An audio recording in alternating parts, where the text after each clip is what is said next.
Who is the Lover?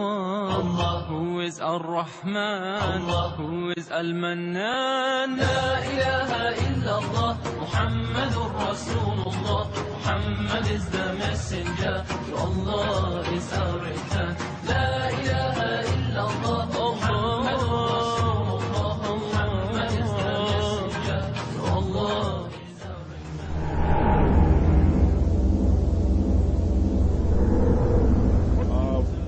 New world order سے مراد ایک ایسی تحریک ہے اور ایک ایسا منصوبہ ہے جس کے تحت پوری دنیا کو کنٹرول کیا جا سکے.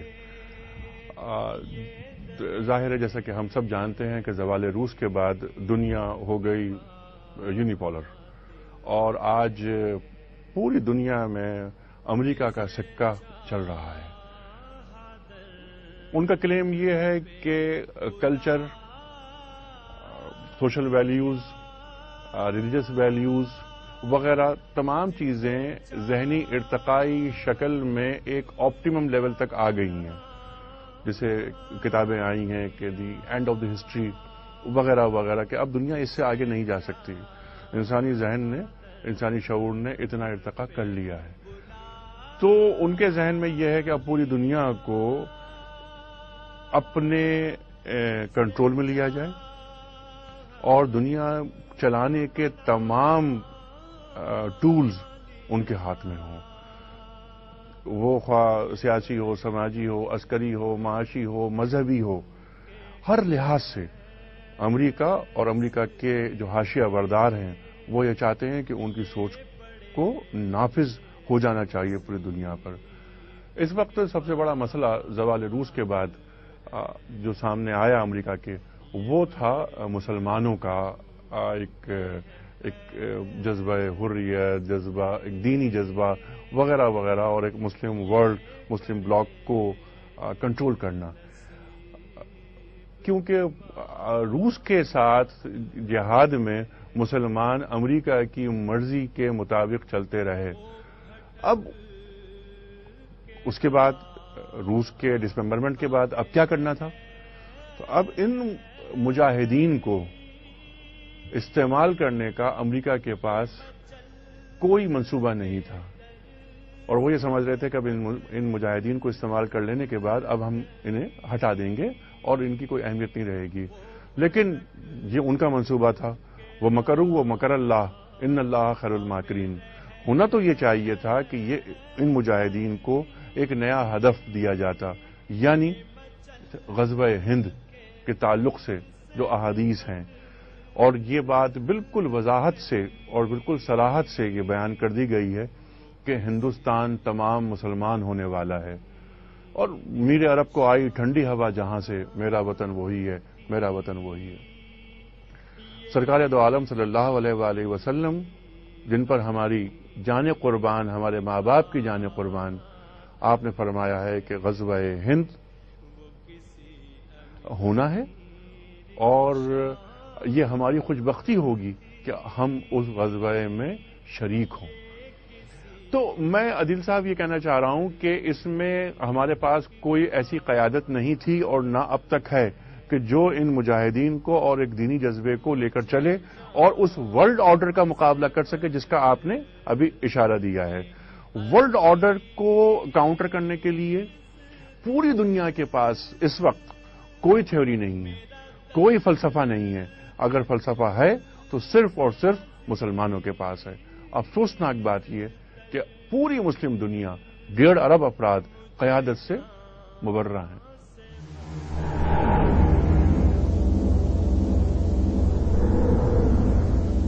یہ سرمایہ دارانہ نظام کا شاخسانہ ہے اور سرمایہ دارانہ نظام کو یہ طوالت دینا چاہ رہے ہیں. وہ چاہتے ہیں کہ یہ چلتا رہے تسلسل کے ساتھ. یہ وہ لوگ ہیں جن کی سربراہی امریکہ اور اس کا جو ٹولہ ہے جس میں پورا یورپی یونین، تقریباً پورا یورپی یونین شامل ہے. فرانس کی طرف سے ایک ریٹیلیشن آتا ہے. کچھ جو ایسٹرن یورپ میں شامل تھے ممالک، یعنی جب میں وارسا پیکٹ کی بات کر رہا ہوں کہ وارسا پیکٹ کنٹریز کے ممالک آمنا و صدقنا نہیں کہتے اس انداز میں امریکہ کی بات پر جس طرح یو کے کہہ دیتا ہے. تو یہ ان کا ایک طویل المیادی ایک حربہ ہے، ایک پلان ہے، ایک منصوبہ ہے، ایک سازش ہے، اور وہ یہ چاہتے ہیں کہ دنیا کے وسائل پر قبضہ کیا جائے. دنیا کے وسائل 100% وسائل ہم جمع کر لیں، اس کا آدھا امریکہ کے پاس ہے اور باقی 50% پوری دنیا کے پاس ہے. میں آپ کی خدمت میں ایک بات عرض کروں کہ 1.5-2 برس پہلے ایک سیمینار ہوا ہارورڈ میں، اور وہاں میرے ایک دوست بھی شریک ہوئے. تو میں نے ان سے پوچھا کہ کیا کیا گفتگو وہاں ہوئی. تو انہوں نے یہ بتایا کہ موضوع یہ تھا کہ 2050 میں دنیا کی شکل کیا ہوگی. بہت اہم، بڑے انٹرسٹنگ ٹاپک. تو کنکلوژن یہ نکلا کہ 2050 میں دنیا کا کنٹرول چائنا کے پاس ہوگا، اور نمبر 2 انڈیا ہوگا، اور نمبر 3 امریکہ ہوگا. امریکنز کی جو ایک خوبی کی بات ہے، میں اسے خوبی میں لیتا ہوں امریکہ کی، کہ امریکہ 50-100 برس آگے کی سوچ رکھتا ہے اور لمبے لمبے پلانز بنتے ہیں، لیکن ان کے پلان میں شر غالب ہوتا ہے. جو ہمیں نا اتفاقی ہے وہ ہمیں امریکنز، ایک عام آدمی سے کوئی چڑ نہیں ہے، کوئی عداوت نہیں ہے، لیکن جو 5000 افراد امریکہ کو چلا رہے ہیں اور جنہوں نے دنیا کے وسائل پر پنجے گاڑ رکھے ہیں، ان کے خلاف ہیں ہم. تو 2050 میں اگر چائنا رول کر رہا ہو اور انڈیا نمبر 2 ہو اور امریکہ 3rd پوزیشن پہ آ جائے تو امریکہ کے لیے یہ ناقابل قبول ہے یہ بات.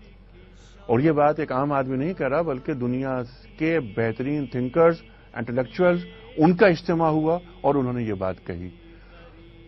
تو اب اسی حساب سے امریکہ پلاننگ کر رہا ہے، اور جس طرح ساؤتھ ایشیا کی بات کر لیں، فارس کی بات کر لیں، پورے یورپ کی بات کر لیں، ہم فارس کی بات کر لیں، تو معلوم یہ ہوتا ہے کہ ہم دیکھتے ہیں کہ مختلف علاقوں میں مختلف پالیسیز کو لے کر چل رہا ہے امریکہ، اور صرف یہ کہ اپنا نفوذ برقرار رہے، اپنی ڈکٹیشن چلتی رہے. مسئلہ صرف یہ ہے کہ ہمارے جو بڑے ہیں انہوں نے عافیت کو عذر بنا لیا ہے. وہ یہ سمجھتے ہیں کہ اللہ تعالیٰ کے ہاں ان کی پکڑ نہیں ہے. اللہ تعالیٰ کی رسی دراز تو ہو سکتی ہے، لیکن ایسا نہیں کہ ان کو چھوڑ دیا جائے. میرا اشارہ مسلم دنیا کے حکمرانوں کی جانب ہے.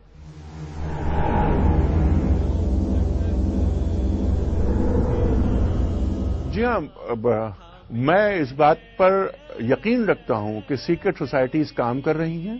ان کی بڑی بڑی بڑی فنڈنگز ہوتی ہیں. ان کی سب سے خطرناک بات یہ ہے، اور اس کے میرے پاس ثبوت بھی ہیں، کہ ہمارے جو بڑے مدارس ہیں مسلم دنیا کے، اس میں یہ اپنے لوگ ٹرین کرنے کے لیے بھیجتے ہیں، انہیں عالم دین بناتے ہیں، تاکہ وہ فارغ ہونے کے بعد، تخصص کر لینے کے بعد مسلم دنیا میں، مسلم معاشروں میں پینیٹریٹ کریں، اور جو دراڑیں ڈالنی ہیں دین میں وہ یہ کام کریں. اس وقت یہ کام امریکہ اور یو کے میں تو بڑی تعداد میں ہو رہا ہے. افسوسناک بات یہ ہے کہ پاکستان کے کچھ مدارس ایسے ہیں جہاں پر یہ امریکنز موجود ہیں جو تعلیم حاصل کر رہے ہیں، اور ان کا کردار مشکوک ہے. ان کا پلان کیا ہے؟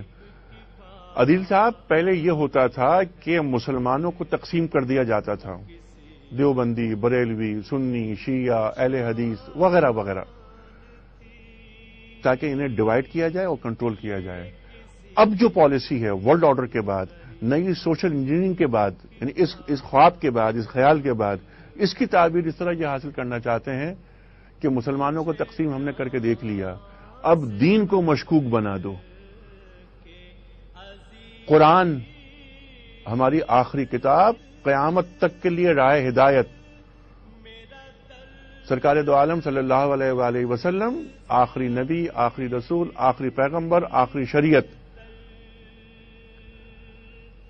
اس طرح کے مسائل سامنے آ رہے ہیں کہ قرآن نعوذ باللہ ایک نامکمل کتاب ہے.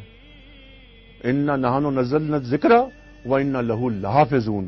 یہ قرآن کریم کا یہ دعویٰ ہے اور ہمارا ایمان ہے کہ ایک نقطہ تک قرآن کریم کا نہ کم اور نہ زیادہ ہو سکتا ہے. تو اس طرح کی باتیں پھیلا کر احادیث کا مقام ہے یا نہیں ہے؟ قرآن کی وہ کچھ آیات ایسی ہیں کہ جو اسی دور کے حساب سے تھیں، یعنی آپ اسے ریفرنس اور کانٹیکٹ کے طور پہ پڑھ لیں. یہود و نصارہ تمہارے دوست نہیں ہو سکتے، یہ آپس میں ایک دوسرے کے دوست ہیں، جو ان کا دوست ہوگا وہ انہی میں سے ہوگا. یہ قرآن کریم کا حکم ہے اور یہ حکم ہر دور کے یہودیوں اور عیسائیوں کے تعلق سے ہے. لیکن کچھ لوگ، ہمارے لوگ، آپ نے بھی سنا ہوگا کہ بات کہتے ہیں کہ نہیں، یہ صرف اسی دور کے یہودی عیسائیوں کے لیے تھا. اگر یہ بات ہم ایک لمحے کے لیے مان بھی لیں تو قرآن کریم نعوذ باللہ صرف ایک ٹیکسٹ بک بن کے رہ جاتی ہے. قرآن کریم راہ ہدایت ہے ابد الآباد تک کے لیے.